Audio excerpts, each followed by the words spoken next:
خلاصہ اور تفسیر پیش کروں گا۔ اعوذ باللہ من الشیطان الرجیم، بسم اللہ الرحمن الرحیم۔ قد افلح المؤمنون الذین هم فی صلاتهم خاشعون۔ 18واں پارہ سورہ مومنون سے شروع ہوتا ہے۔ اس سورت کی ابتدا میں اور اس پارے کی ابتدا میں اللہ تعالیٰ نے اہل ایمان کی صفات بیان کی ہیں کہ وہ کون لوگ ہیں جو اہل ایمان ہیں اور وہی کامیاب لوگ ہیں۔ سب سے پہلی علامت ہم فی صلاتہم خاشعون، نمازوں میں خشوع پیدا کرتے ہیں، لغویات سے اعراض کرتے ہیں اور زکوٰۃ ادا کرتے ہیں اور اپنی شرمگاہوں کی حفاظت کرتے ہیں، سوائے اپنی زوجہ اور باندیوں کے۔ باندیوں کا رواج ختم ہو چکا ہے، تو زوجہ کے علاوہ کوئی، بیوی کے علاوہ، نکاح کے علاوہ کوئی بھی کوئی راستہ تلاش کرے گا، اپنی خواہش کو کسی بھی طریقے سے پوری کرے گا تو فاولئک ھم العادون، فرمایا یہ لوگ اللہ کی حدود کو توڑنے والے ہیں۔ والذین ھم لاماناتہم وعہدہم راعون، اپنے معاہدوں اور ایگریمنٹ کو یہ پورا کرنے والے لوگ ہیں اور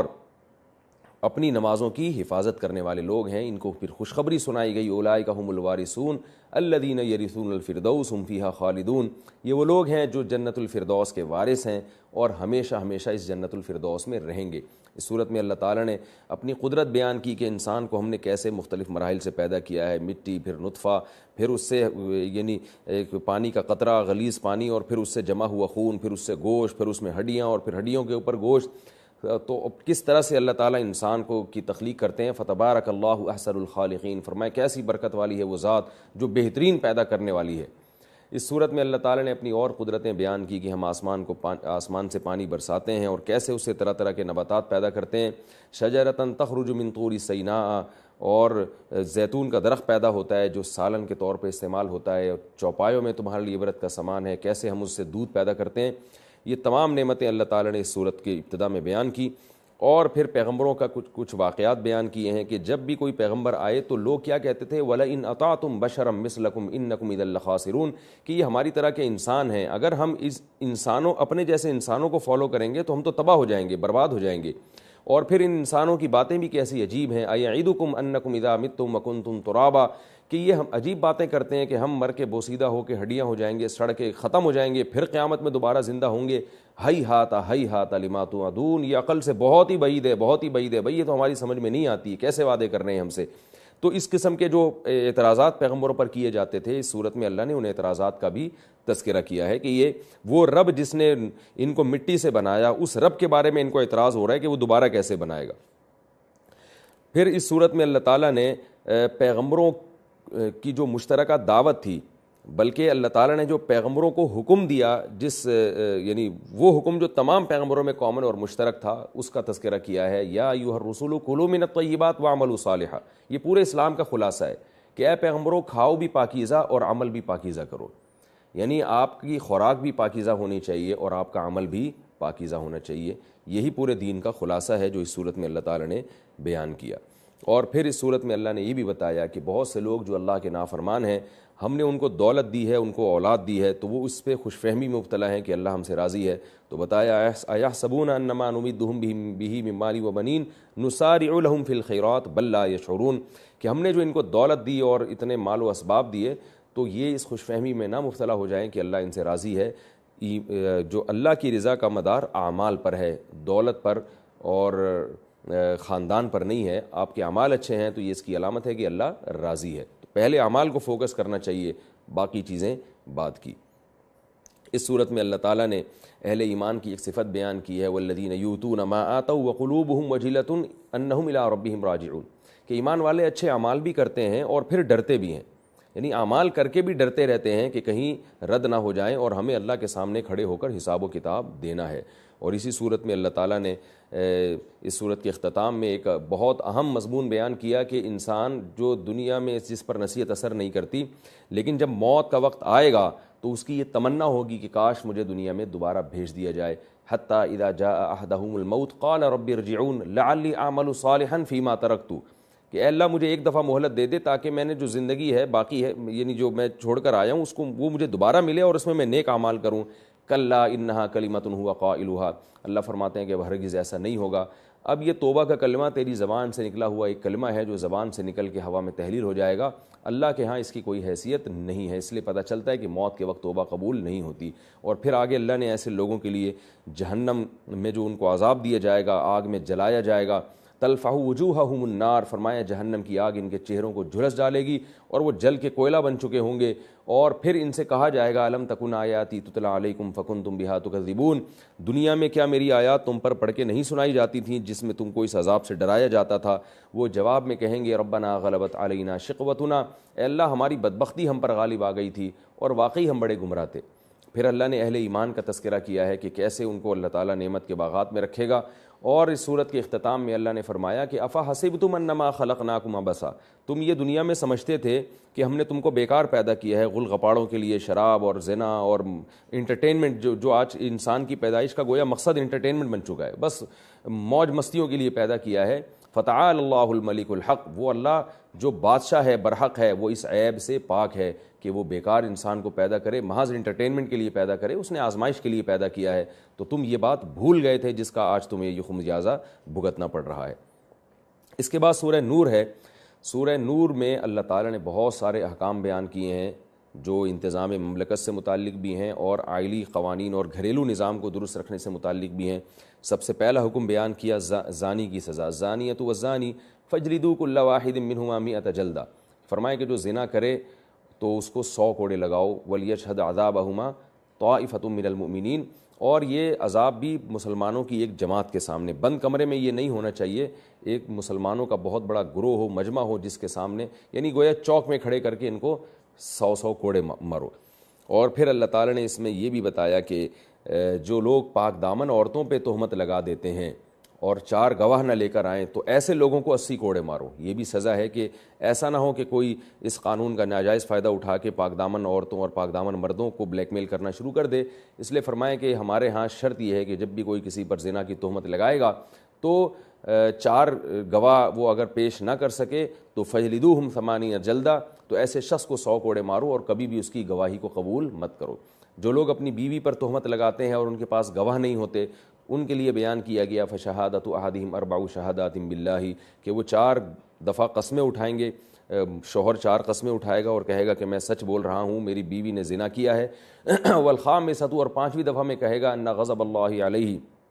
ان لعنت اللہ علیہ ان کان من الکاذبین، کہ اگر میں جھوٹ بول رہا ہوں تو مجھ پر اللہ کی لعنت۔ بیوی وہ 4 قسمیں اٹھا کے کہے گی کہ میرا شوہر مجھے جھوٹ بول رہا ہے، اور وہ تکذیب کرے گی اپنے شوہر کی، اگر وہ سمجھتی ہے کہ میرے شوہر نے واقعی غلط الزام لگایا ہے تو وہ 4 قسمیں اٹھا کے کہے گی انہ لمن الکاذبین، میرا شوہر جھوٹا ہے، والخامسۃ، اور 5ویں دفعہ میں کہے گی ان غضب اللہ علیہ ان کان من الصادقین، میرا شوہر اگر سچ بول رہا ہے تو مجھ پر اللہ کا غضب۔ تو اس عمل کو لعان کہا جاتا ہے۔ اگر عورت یہ قسمیں نہ اٹھائے اور زنا کا اقرار کر لے تو پھر اس پر حد زنا جاری ہوگی۔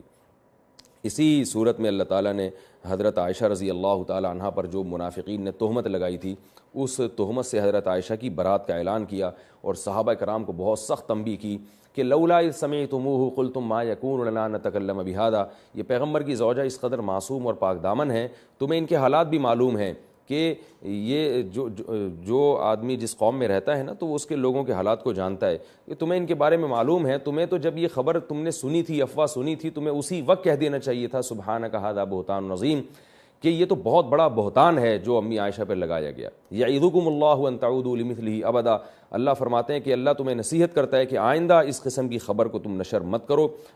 کیونکہ تم اس کو شاید ہلکا سمجھتے ہو، وَهُوَ عِندَ اللَّهِ عظیم، لیکن یہ بات اللہ کی نظر میں بہت بڑی ہے، کیونکہ پیغمبر کی زوجہ کی عصمت کا معاملہ ہے، یہ معمولی معاملہ نہیں ہے۔ لولا جاءوا علیہ باربعۃ شہداء، اور اللہ پہلے قانون بنا چکا ہے کہ کوئی بھی تہمت لگائے گا تو 4 گواہ لے کر آئے گا، تو یہ منافقین 4 گواہ کیوں نہیں لے کر آئے اپنے اس دعوے پر؟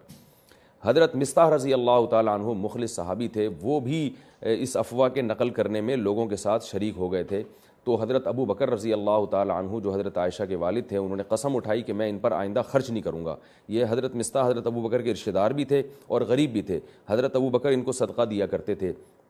بعد میں حضرت مصطح نے جب توبہ کی، اپنے اس غلطی سے معافی مانگی، تو حضرت ابو بکر قسم اٹھا چکے تھے کہ میں ان پہ خرچ نہیں کروں گا۔ تو قرآن میں آیات نازل ہوئیں وَلَا يَأْتَلِ أُولُو الْفَضْلِ مِنْكُمْ وَالسَّعَةِ أَن يُؤْتُوا أُولِي الْقُرْبَى وَالْمَسَاكِينِ وَالْمُهَاجِرِينَ فِي سَبِيلِ اللَّهِ، کہ وہ لوگ جو اللہ نے جن کو مالی وسعت دی ہے، جیسے کہ حضرت ابو بکر تھے، ان کو چاہیے کہ وہ قسم نہ اٹھائیں اس بات پر کہ وہ اپنے رشتہ داروں پہ اور غریبوں پہ خرچ نہیں کریں گے۔ اللہ تحبون ان یغفر اللہ لکم،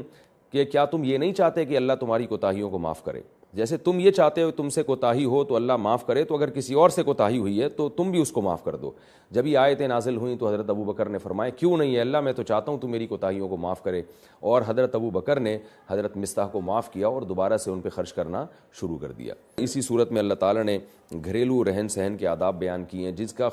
خلاصہ کیا ہے کہ کسی کی پرائیویسی میں دخل اندازی کی کوشش مت کرو۔ یا ایھا الذین آمنوا لا تدخلوا بیوتا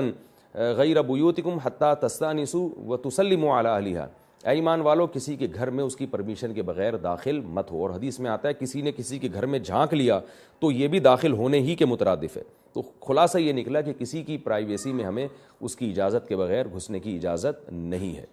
اور یہ بھی حکم دیا گیا یغضون من ابصارہم، یغضوا من ابصارہم، اے ایمان والو اپنی نظر کی حفاظت کرو، نامحرم عورت سے کو بری نیت سے دیکھنے کی کوشش مت کرو، اس سے ذالک ازکیٰ لکم، تم نظر کی حفاظت کرو گے تو پاک دامنی والی زندگی نصیب ہوگی۔ پھر عورتوں کو حکم دیا گیا کہ وہ بھی کسی مرد کی طرف بری نگاہ نہ ڈالیں اور اپنی نظروں کی حفاظت کریں، اور پردے کے حکام نازل کیے گئے کہ اپنی زینت کو کسی نامحرم کے سامنے ظاہر نہ کریں، اور محرم رشتہ دار کون ہیں ان کی تفصیل بیان کی گئی، والد ہے، بیٹا ہے، اسی طرح سسر ہے، بھتیجے ہیں، بھانجے ہیں، یہ بڑی ڈیٹیل میں بیان کیا اس صورت میں کہ ان کے علاوہ کسی اور مرد کے سامنے تم اپنی زینت کو ظاہر نہیں کر سکتی۔ اور یہ بھی حکم دیا گیا کہ ولا یضربن بارجلہن لیعلم ما یخفین من زینتہن، اپنے پاؤں اتنی زور سے زمین پہ مت مارو کہ تمہاری پاؤں کی جو پازیب ہے اس کی چھنکار دوسرے مردوں کے کان میں پہنچے، اور توبوا الی اللہ جمیعا، سب اللہ کی طرف متوجہ ہو کے زندگی گزارو تاکہ تم کامیاب ہو جاؤ۔ اور اسی صورت میں اللہ نے جلد نکاح کا بھی حکم دیا کہ تم میں جو بھی معاشرے میں بے نکاحی مرد ہوں یا بے نکاحی عورتیں ہوں ان کا فوراً نکاح کرا دیا کرو۔ نکاح کی بات آتے ہی خرچے کا معاملہ آتا ہے تو اللہ نے بتایا کہ یکونوا فقراء یغنیہم اللہ من فضلہ، خرچوں سے مت ڈرو، تم نکاح کراؤ، اگر وہ فقیر ہوں گے تو اللہ نکاح کی برکت سے ان کو غنی کر دے گا، اپنے فضل سے اللہ ان کو غنی کر دے گا۔ غلاموں کو غلامی کی توق سے آزاد کرانے کی ترغیب دی گئی کہ ان پر خرچ کیا کرو۔ اور اس طرح مزید ایک مثال دی گئی ہے کہ جن کے پاس سیدھا راستہ نہیں ہے، پہلے تو یہ بتایا کہ اللہ نور السماوات والارض، اللہ تعالیٰ آسمانوں اور زمینوں کا نور ہے، یعنی ایسا نور ہے جس سے ہدایت کی روشنی ملتی ہے، اور اس کو ایک چراغ سے تشبیہ دی گئی، اور بتایا گیا کہ جو لوگ ہدایت کی روشنی پر نہیں ہیں، جو اسلام پر نہیں ہیں، وہ ایسے اندھیروں میں ہیں جیسے سمندر کی گہرائی میں کوئی شخص اندھیروں میں ہو اور اس کو ہاتھ بھی سجائی نہ دے رہا ہو۔ تو غیر مسلم کی اس کیفیت کو، باطنی کیفیت کو اللہ نے بیان کیا کہ ان کو پتہ نہیں ہے کہ اگلا قدم کل ہمارا کہاں ہوگا، کوئی راستہ نہیں ہے ان کے پاس، ایسی گمراہی کے اندھیروں میں ہے، اور اسلام اتنی بڑی روشنی اور اتنی بڑی اللہ کی نعمت ہے۔ اور اسی صورت میں اللہ تعالیٰ نے یہ بھی حکام دیے کہ جو تمہاری پرائیویسی کے اوقات ہوتے ہیں جس میں عام طور پر تم لباس اتار کے سوتے ہو، اس میں بھی تمہارے غلاموں کو اور اولادوں کو اجازت نہیں ہے کہ تم سے اجازت کے بغیر وہ گھر میں داخل ہو جائیں۔ اور بوڑھی عورتوں کو مستثنیٰ کیا گیا پردے کی سختی سے کہ وہ اگر اضافی کپڑے اتار کے رکھتی ہیں تو بوڑھی عورتوں کے لیے اس کی گنجائش ہے۔ اور یہ بھی سورت کے آخر میں حکم دیا گیا لا تجعلوا دعاء الرسول بینکم کدعاء بعضکم بعضا، کہ نبی کو ایسے مت پکارو جیسے اپنے عام دوستوں اور احباب کو پکارتے ہو، بلکہ نبی کا ایک احترام ہے۔ اس کے بعد سورہ فرقان کا ابتدائی حصہ بھی اسی پارے میں ہے۔ اس صورت میں اللہ نے بتایا کہ تبارک الذی نزل الفرقان، اللہ وہ ذات ہے جس نے فرقان نازل کیا۔ فرقان قرآن کا نام ہے کہ یعنی دودھ کا دودھ پانی کا پانی کر دینے والی، تمہارے کانسیپٹ کو کلیئر کر دینے والی کتاب، حق اور باطل کو بالکل ایک دوسرے سے ممتاز کر دینے والی کتاب ہے۔ تو اس کتاب کی تعریف کی گئی، اس کو ڈیفائن کیا گیا کہ یہ ہے کیا، اور بتایا کہ ایسی خوبصورت کتاب ہے لیکن لوگ کیا اعتراض کرتے ہیں، ما لہذا الرسول یاکل الطعام، یہ تو نبی ہے جو کھاتا بھی ہے، بازاروں میں شاپنگ بھی کرتا ہے، ہم اس کو نہیں مانیں گے، اس پر ایمان نہیں لائیں گے۔ اس کا جواب دیا گیا وما ارسلنا قبلک من رسول، کہ ہم نے آپ سے پہلے جتنے بھی پیغمبر دنیا میں بھیجے ہیں، یاکلون الطعام، سب کھانا بھی کھایا کرتے تھے، ویمشون فی الاسواق، اور ضرورت کی چیزیں بازار سے جا کے خریدا بھی کرتے تھے۔ تو یہ کوئی ایسا اعتراض نہیں ہے جس کی وجہ سے محمد صلی اللہ علیہ وسلم کی دعوت کا انکار کیا جائے۔ اللہ تعالیٰ سے دعا ہے کہ اس بارے میں ہم نے جو بھی حکام پڑھے اور نصیحت کی جو بھی باتیں سنی، اللہ ہمیں دل و جان سے قبول کر کے اس پر عمل کرنے کی توفیق عطا فرمائے۔ وما علینا الا البلاغ۔ جمال الوجود بذكر الإله وتصفو الحياة